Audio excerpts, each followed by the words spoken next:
الحمد لله رب العالمين، والصلاة والسلام على سيد الأنبياء والمرسلين وعلى آله الطيبين الطاهرين، والحمد لله رب العالمين. قال الله تبارك وتعالى في القرآن المجيد والفرقان الحميد: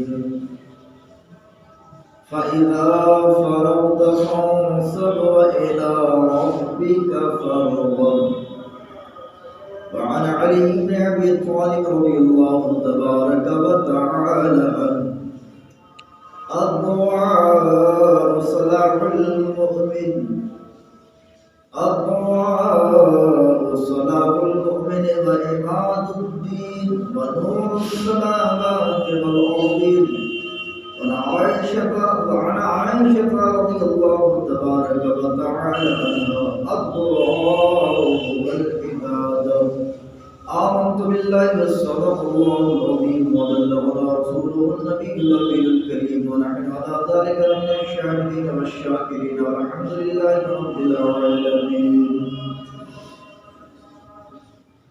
محترم حضرات،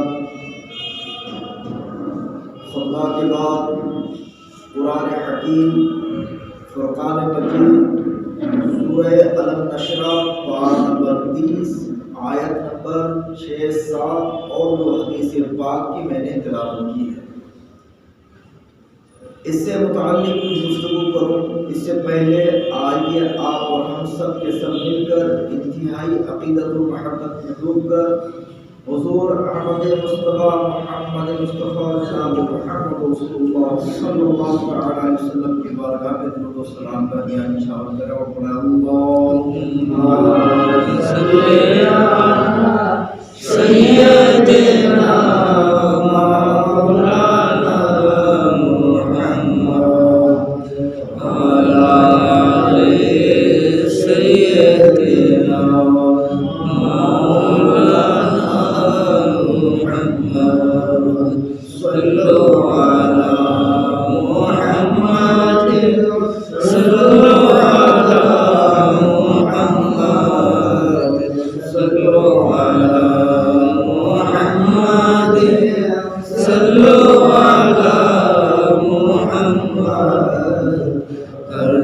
زبان سے نکالو پاک نام محمد، ہر دم زبان سے نکالو شفیعنا محمد صلی اللہ تعالی علیہ وعلی آلہ وسلم.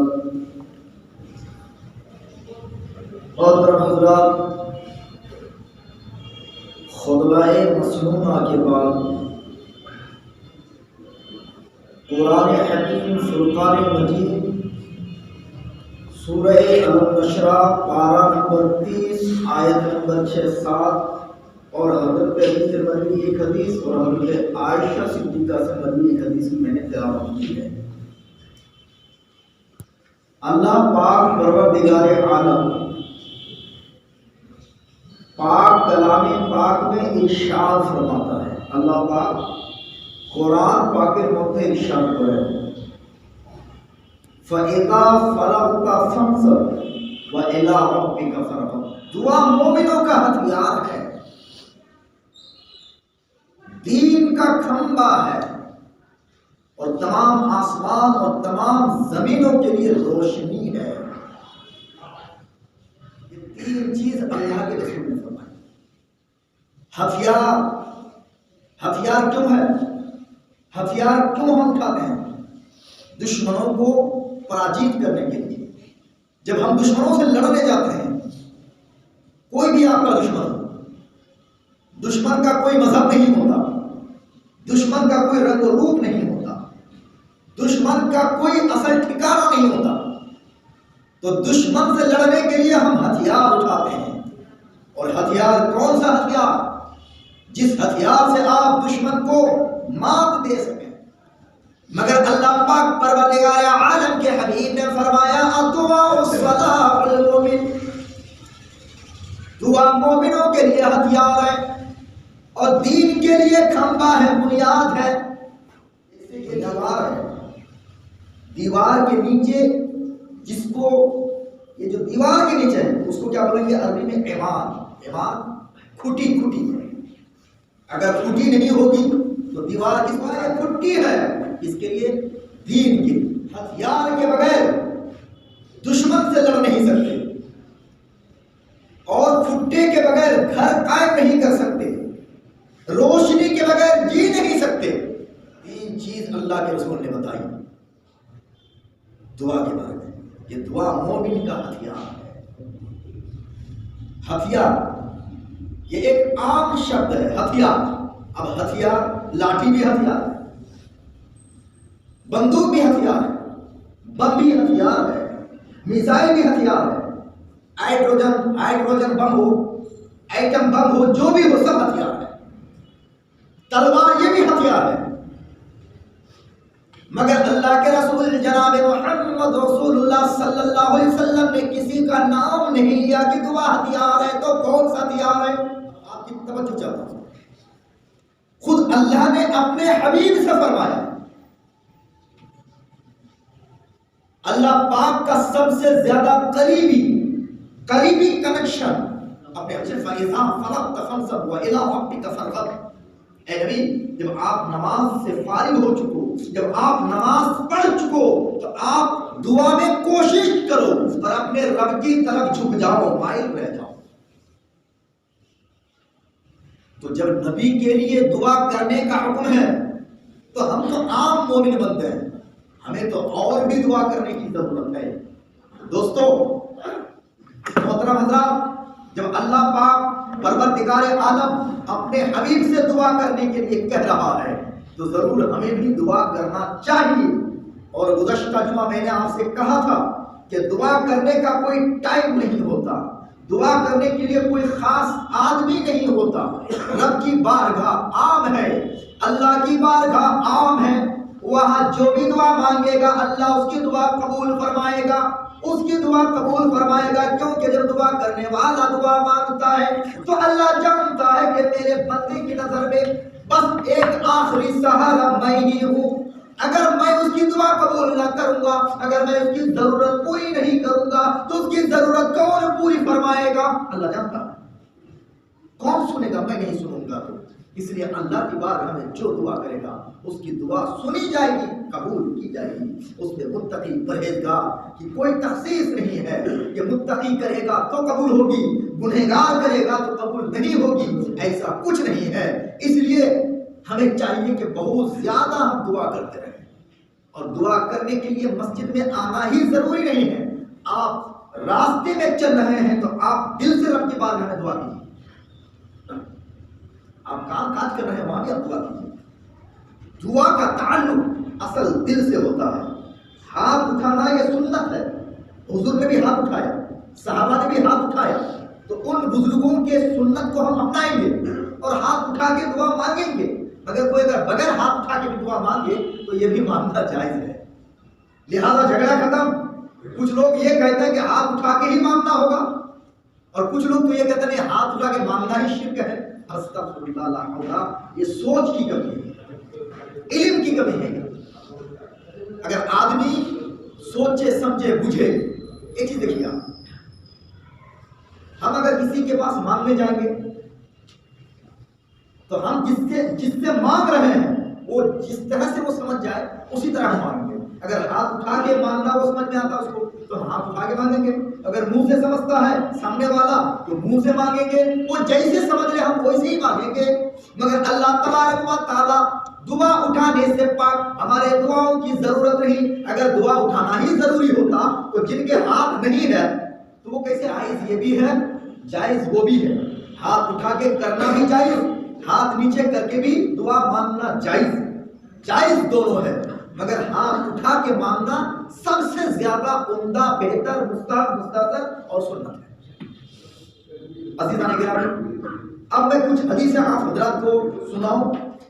میں نے 2 حدیثیں آپ کو سنا دی، ایک آیت پڑھی تھی، اب اس کے بارے میں حضرت عائشہ صدیقہ رضی اللہ تعالی عنہ سے روایت ہے، ابو داؤد شریف، سنن ابو داؤد حدیث نمبر 1489،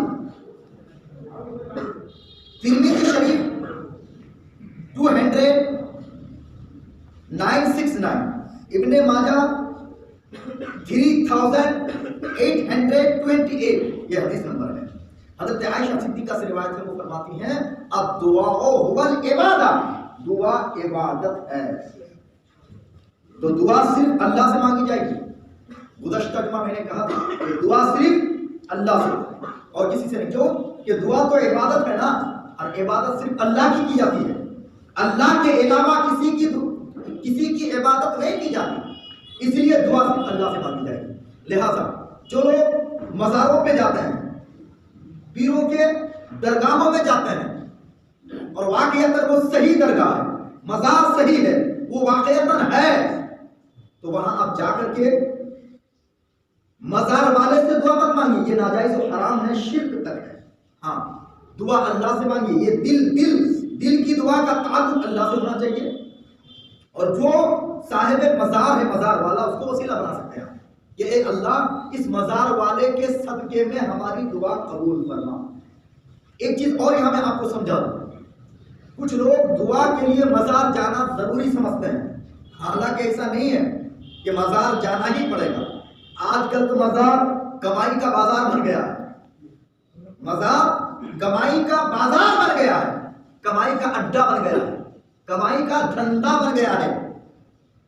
لوگ جاتے ہیں، آپ دیکھتے ہی ہوں گے کہ مزارات میں کیا کیا ہوتے ہیں، مزار کا کیا مقصد تھا، یہ ایک الگ ٹاپک ہے، اس پر کبھی مکمل تفصیلی گفتگو ہوگی، مگر چونکہ دعا کی بات آ گئی، میں صرف بتانا یہ چاہتا ہوں کہ وہاں جانا کوئی ضروری نہیں ہے۔ اگر مزار پہ جا کر کے ہی دعا کرنا اگر ضروری ہوتا اور مزار میں جا کے ہی دعا قبول ہوتی، تو سب سے زیادہ مسلمان کس مزار پہ جانا چاہتا ہے؟ مدینے کے مزار، کیونکہ اس سے عمدہ مزار دنیا میں تو ہی نہیں سکتا، کیونکہ وہاں اللہ کا حبیب آرام فرما رہے ہیں۔ تو کیا جو بھی چاہتا ہے کہ مدینہ چلا جاتا ہے؟ نہیں جا پاتا نا، اس کے لیے ویزا کی ضرورت ہے، اس کے لیے روپے پیسے کی ضرورت ہے، اور سب سے زیادہ اور سب سے اچھا وسیلہ نبی کا وسیلہ ہے۔ سب سے بولیے، سب سے اچھا اور سب سے بہتر وسیلہ، مضبوط وسیلہ نبی کا وسیلہ ہے۔ احادیث کے مضمون سے پتا چلتا ہے کہ جس دعا میں نبی کا وسیلہ پیش نہ کیا جائے وہ دعا قبول ہی نہیں ہوتی ہے۔ تو سب سے مضبوط وسیلہ تو نبی کا وسیلہ ہوگا نا۔ تو اب اگر مزار پہ جانا ہی ضروری ہوتا اور وہاں جا کر کے ہی دعا کرنا ضروری ہوتا، تو پھر جو لوگ مدینہ نہیں جا پاتے تو نبی کا وسیلہ وہ کیسے پیش کرتے ہیں؟ اس کا مطلب یہ ہے کہ جو جہاں ہے وہیں سے وہ دعا مانگے اور نبی کو وسیلہ بنائے کہ اے اللہ میری اس دعا کو تیرے نبی کے صدقے میں قبول فرما۔ لہذا اے مسلمانوں، نبی کے وسیلے سے آپ دعا مانگیں اور بزرگان دین کا بھی وسیلہ پیش کرو، اور ماں باپ کو مت بھولو، اپنے دعاؤں میں ماں باپ کو بھی سامنے رکھو۔ اے اللہ میرے ماں باپ کے صدقے میری دعا قبول فرما۔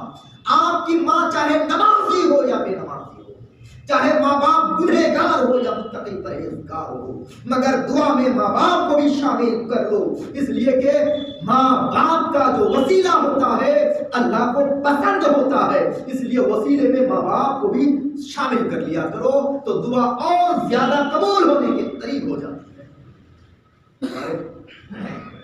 بعض بزرگان دین تو فرماتے ہیں کہ ماں باپ اولاد کے لیے، چاہے ماں باپ زندہ ہو چاہے ماں باپ انتقال کر گئے ہوں، دونوں صورتوں میں، ایسا نہیں کہ اگر زندہ ہے تو نہیں، اگر زندہ ہے پھر بھی، مر گئے ہیں پھر بھی، ماں باپ کو بھی دعا میں وسیلہ کے طور پر پیش کیجیے اور کہیے اے اللہ میرے ماں باپ کے صدقے میں میری دعا قبول فرما۔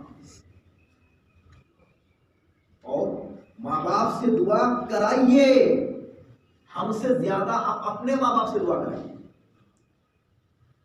لوگ چاہتے ہیں مگر یہ نہیں جانتے کہ ہم سے زیادہ اور ہم سے پہلے آپ کے لیے اللہ دعا قبول فرمائے گا آپ کے ماں باپ کے صدقے۔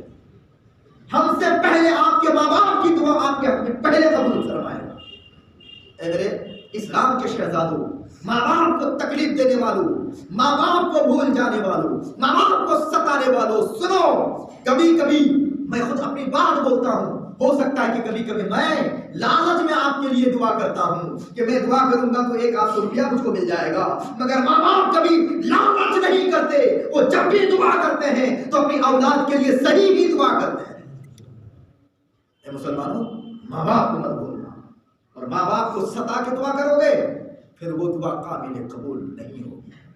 ماں باپ کو سامنے رکھو، ماں باپ سے دعا کراؤ کہ اے میری ماں، اے میرے باپ، میں مصیبت میں پھنس گیا ہوں، میرے لیے دعا کرو، تو مجھ سے پہلے آپ کے ماں باپ کی دعا قبول کی جائے گی۔ عزیزان محترم، تو دعا کیا ہے؟ یہ عبادت ہے، اور عبادت کا کوئی ٹائم ہے کیا؟ بولیے، دعا کو عبادت کہا میرے نبی نے، اور دعا ہوا عبادت، دعا تو عبادت ہے نا، تو جب دعا عبادت ہے پیارے، تو دعا کے لیے، عبادت کے لیے کوئی ٹائم فکس ہے۔ ترمذی شریف کے اندر ہے حدیث نمبر 3370، ابن ماجہ 3829، اور امام احمد بن حنبل کی حدیث نمبر 8748، یہ حدیث نمبر ہے، اور اس کے راوی حضرت ابو ہریرہ ہے۔ حضرت ابو ہریرہ سے روایت فرماتے ہیں، لیس شیء اکرم علی اللہ من الدعاء، جگہ اللہ کے رسول صلی اللہ تعالی علیہ وسلم فرماتے ہیں، ترمذی شریف حدیث نمبر 3548 کے اندر ہے، حضرت عبداللہ ابن عمر رضی اللہ تعالیٰ عنہ سے یہ روایت ہے، فرماتے ہیں، من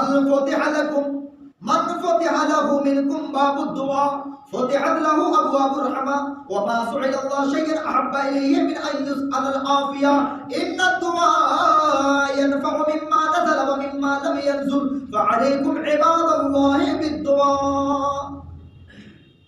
جس بندہ مومن کے لیے دعا کا دروازہ کھل گیا، اس کے لیے رحمت کے دروازے کھل گئے، اور اللہ تعالیٰ کو سب سے زیادہ یہ بات پسند ہے کہ اس سے عافیت و بخشش کا سوال کیا جائے، کہ دعا نفع دیتی ہے اس سے بھی جو نازل ہو چکی ہے، اور اس سے بھی جو نازل نہیں ہوئی ہے، اور تھا